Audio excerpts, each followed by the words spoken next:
Welcome to the Texas Values Report. This is Jonathan Saenz, president of Texas Values.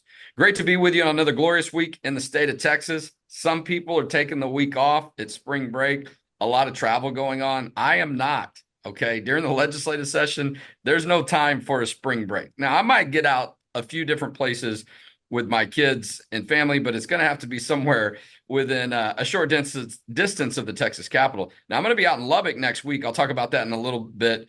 But a lot going on at the Texas Capitol. You know, people are hoping, praying, wishing that we're going to see a lot of movement in the Texas House. Big hearing this week on school choice.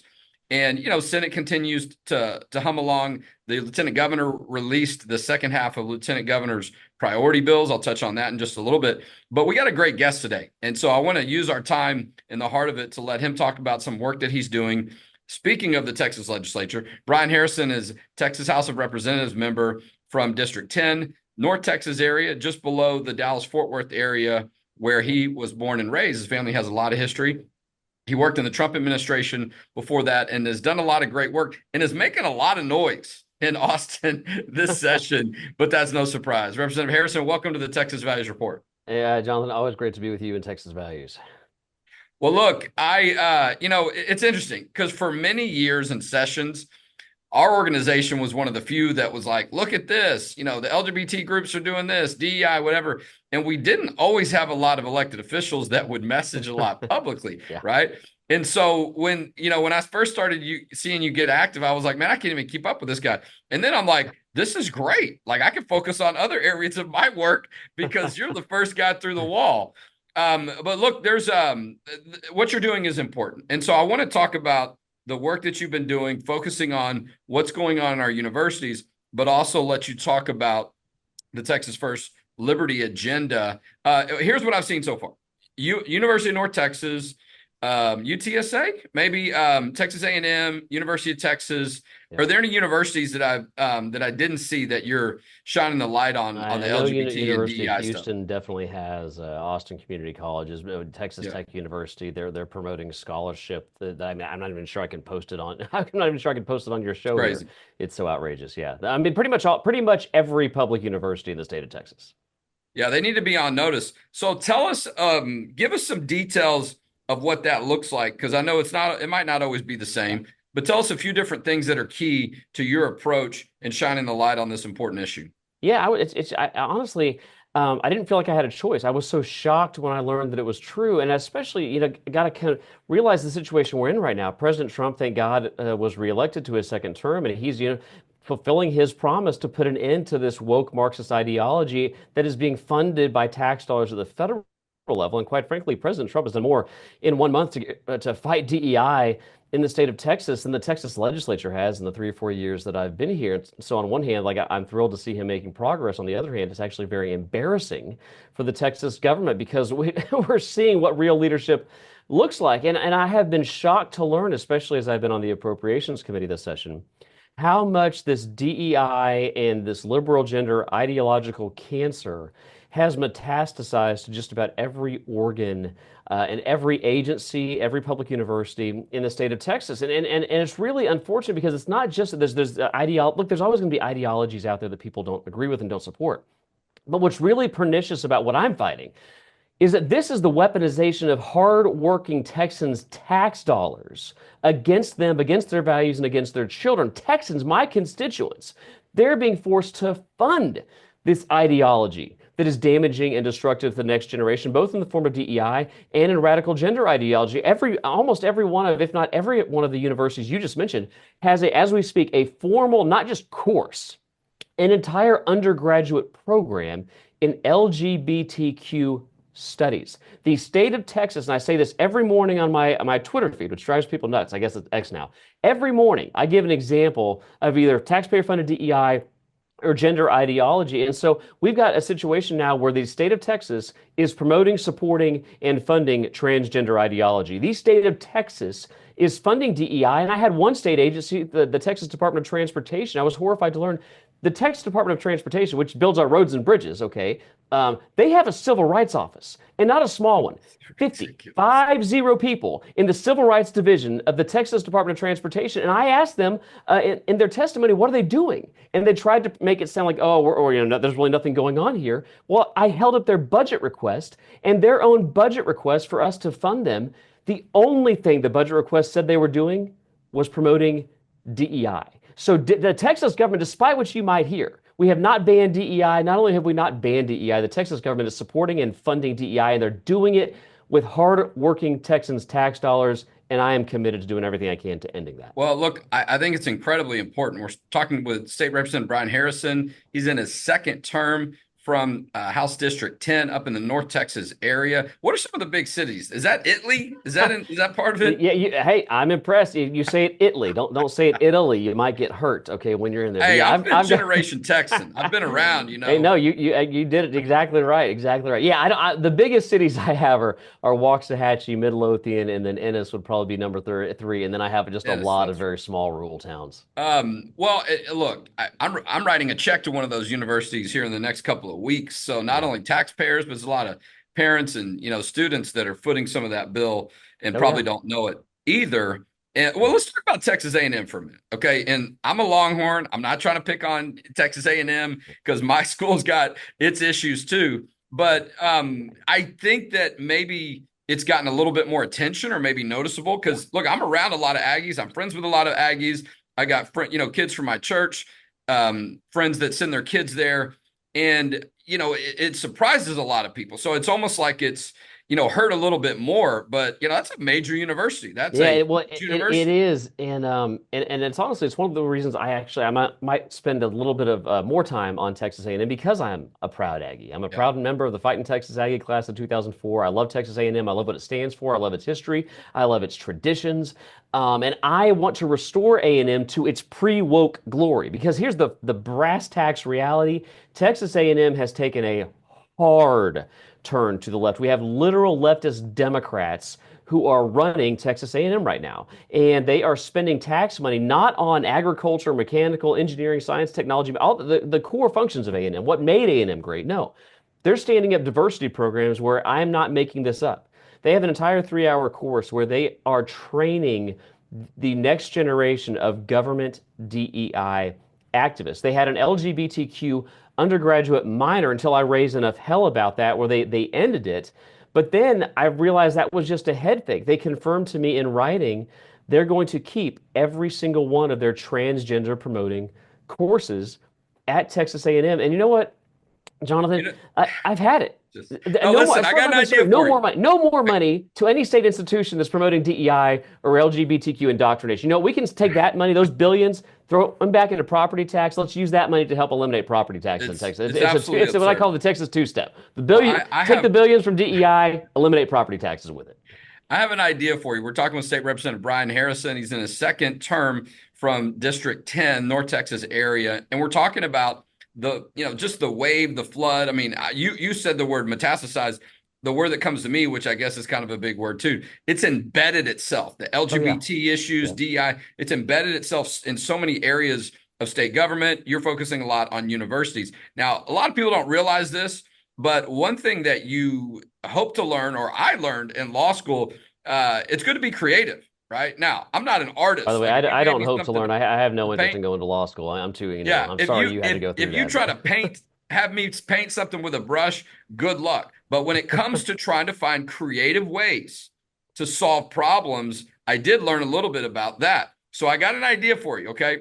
Okay. Because this is what Pat Fallon did. When he was a member of the Texas House, before he became a congressman, we passed a law to protect the celebration of Christmas and public schools. It wasn't that big of a deal, but there were a lot of lawsuits and it was just, becoming an issue. So we passed the law just to make it clear. Well, 1 year in Frisco ISD, they weren't following the law. So he went to every school like the 2 or 3 days before Christmas break was over when they were having parties to make sure that law was being passed. Now, that's a lot of ground to cover in the state of Texas. We talk about universities, but listen, let's say you focus on A&M, and I'm serious about this. I know how Aggie alumni are. This is a major part of their brand, right? And that's the expectation. There are a lot of people that are motivated on protecting it, just like you. And so that might be what it takes. Showing up in person or whatever the case may be, having a Yep. press conference, continuing to nag at them about this issue. And look, I mean, whether they want to admit it or not, at some point it's going to hurt them. It's going to start Well, hurting them with students making decisions to go somewhere else. well, But it needs they're to be it clearly needs to be handled. Yeah, and they're clearly feeling the heat because they felt the need to get rid of the LGBTQ minor, but only after I applied severe pressure over a period of months. But they couldn't even have the honesty to say, yeah, we're getting rid of that minor because it's an abuse of tax dollars. They had to pretend that, oh, there wasn't enough students interested in the program. And then ironically, they actually ended up getting rid of a bunch of other certificates that probably were worth keeping because they couldn't say, you know what, we're getting rid of this one because it is not what tax dollars are supposed to be used for. But just so you know, Jonathan, if Texas Values wants to go and show up at my alma mater, I will make a trip to College Station Hey, and I'm happily do a serious. press Look, conference in we the gender studies building, Well, check it out. wherever. You might have seen this like a year ago. There was a lot of dust up, and not and more recently too, that in some of the dorms where the Corps of Cadets Yeah. lived, that there was a student, a Corps of Cadet member who was male that wanted bathrooms changed just on his behalf. The university looked at it. There was a proposal. It was incredibly expensive. It looked to me like they were going to move forward with it. But we made some noise. Some other people did too. And they acted like, oh, we never intended to do that. We were just taking a look at it. Yeah, I I know. don't think that's the case. And I think so, actually that was a success story because conservatives started sounding the alarm, yes. and I think and it's unfortunate, but the reality with government so often is it takes public pressure Yeah. for government agencies to do the right thing. So I think we got ahead of that one, but we've got a lot of work still to do for So, A&M to get back to its former little seg non-woke glory. yeah, no, a little segue though. Yeah. We're talking with the state representative Brian Harrison, Texas House of Representatives. We're in the middle of the legislative session. I mean, what else are you going to do? There's not a lot of movement in the House, bills being passed or whatever. You No, we're highlight a lot the 4 and 5 day weekends. But on a serious note, unconstitutionally, by the way, yeah. unconstitutional. The Constitution does not let us take weekends for more than 3 days unless we vote on it and get permission from the Senate. We have not done that the last 2 weeks. They're flaunting the state constitution as we speak.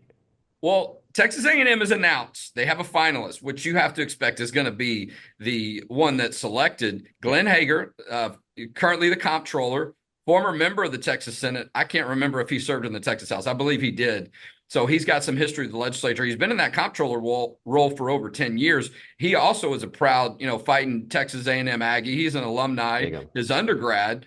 And, but when he was in the legislature and the Senate, he passed a really strong pro-life bill for that time period that, I think that was the one that was the cause of Wendy Davis and her failed, filibuster and her pink shoes. But, I'm hoping, expecting, it's an opportunity for Texas A&M to move in a better direction under the leadership of Glenn Hager.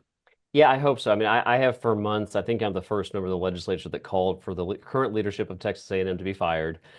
So there is an opportunity now that we have a new chancellor coming in, and I hope he seizes the moment and realizes what time it is, not just in Texas, but in America, and that Texans and Americans do not want their tax dollars weaponized against their values anymore, and accept head on, grab the bull by the horns. Texas A&M has in fact been doing that. So it does represent an opportunity. I hope he takes it. I have been real concerned about some of the DEI stuff I've seen come out of the comptroller's office, but there is an opportunity here, and I hope he seizes it. Well, look, and President Trump has a lot to do with this, the executive orders he's putting out, Yep. and so on. Let's switch gears for a minute, though. You announced something new, the Texas First Liberty Agenda. Did I say it right? You said it right. That's how it reads right there. Tell us a little bit about that. So, look, here's the reality. I'm a proud Texan. I love the state. But if I'm going to be honest, and I think Texans deserve the truth. They want the truth. They're starving for the truth. They deserve the truth. Texas has got a reputation for leading in freedom and liberty and small government, low taxes, low regulations. But here is the truth, the reality. For far too many years, the state of Texas has been simply coasting on that reputation. And I believe that it's time that we start living up to it. We have been growing government in Texas over the past 3-4 years at rates that would make DC Democrats blush. Okay, instead of putting the state of Texas on a path to eliminate property taxes, which I believe we need to do, we've put the state of Texas on a path to double government in only about 7 years. And I think, Jonathan, you know this, the people watching this, I think know this intrinsically, that as government grows, liberty necessarily decreases. There's an inverse relationship between government and liberty. And we have got to lead by example in the state of Texas. So what the Texas First Liberty agenda is, a lot of it is modeled off of the type of conservative reforms I was able to help President Trump deliver in his first term, going after the regulatory state the way he and Elon Musk are doing with reckless abandon right now in DC. We should be leading by example on that. We should be leading in education, passing universal school choice. We need to restore fiscal sanity, get our budget back to the levels it was just a few years ago, put Texas taxpayers first for the first time by eliminating property taxes, do more to secure the border. Look, President Trump's going to help us a lot in the next 4 years, but we're going to have another Democrat at some point. The state of Texas can't be caught ill-prepared again, so we've got to do more to prepare for that. And taxpayer-funded lobbying, defend medical freedom, election integrity. It's my comprehensive plan to make Texas the #1 state in America for freedom and for liberty.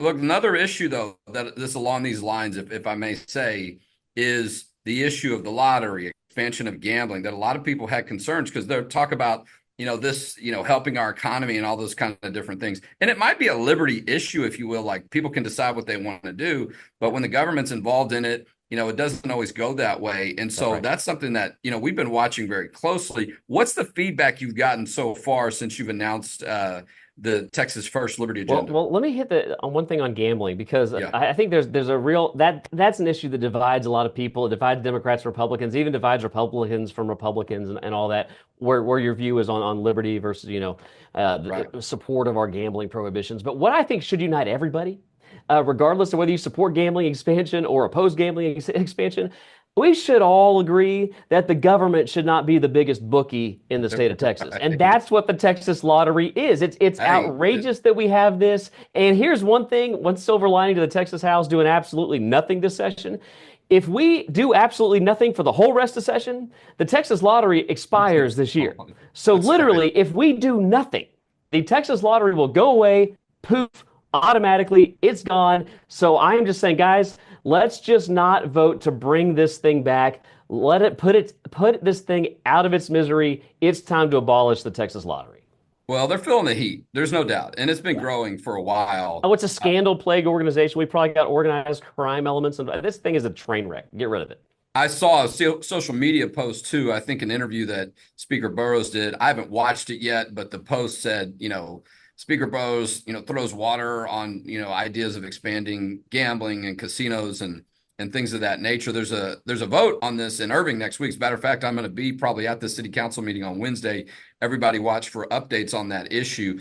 Well, look, there is some movement. Big hearing on school choice earlier this week. I imagine the budget will be coming up soon.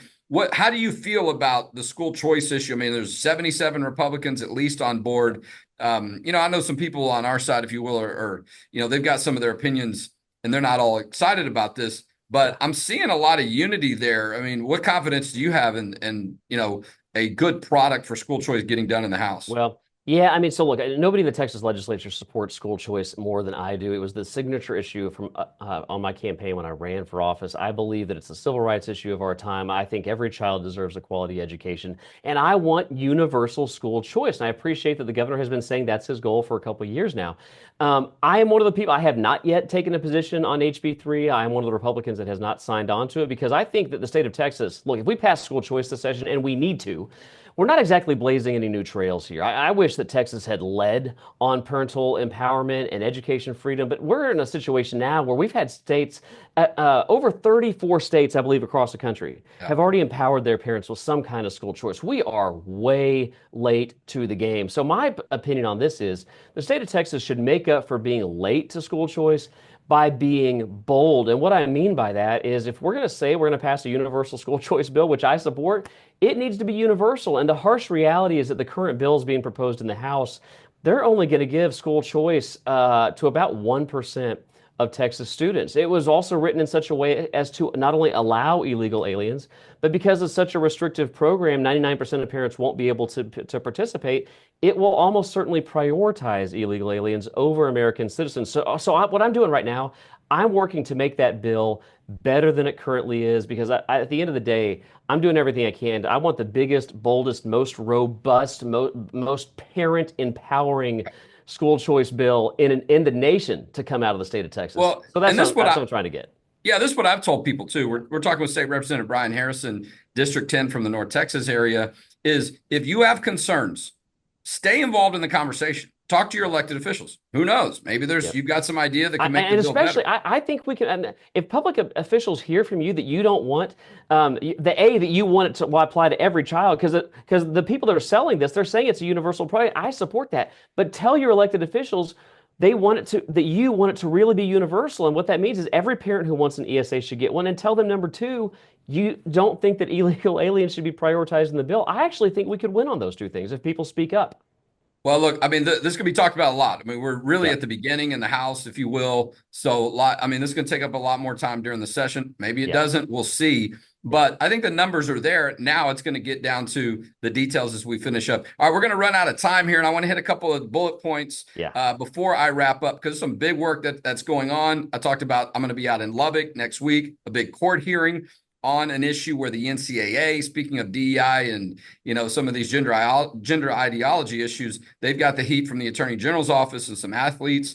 So I'm going to be there for that court hearing. But look, we're halfway through the session as far as maybe time, days. But a lot of the work happens between now and moving forward.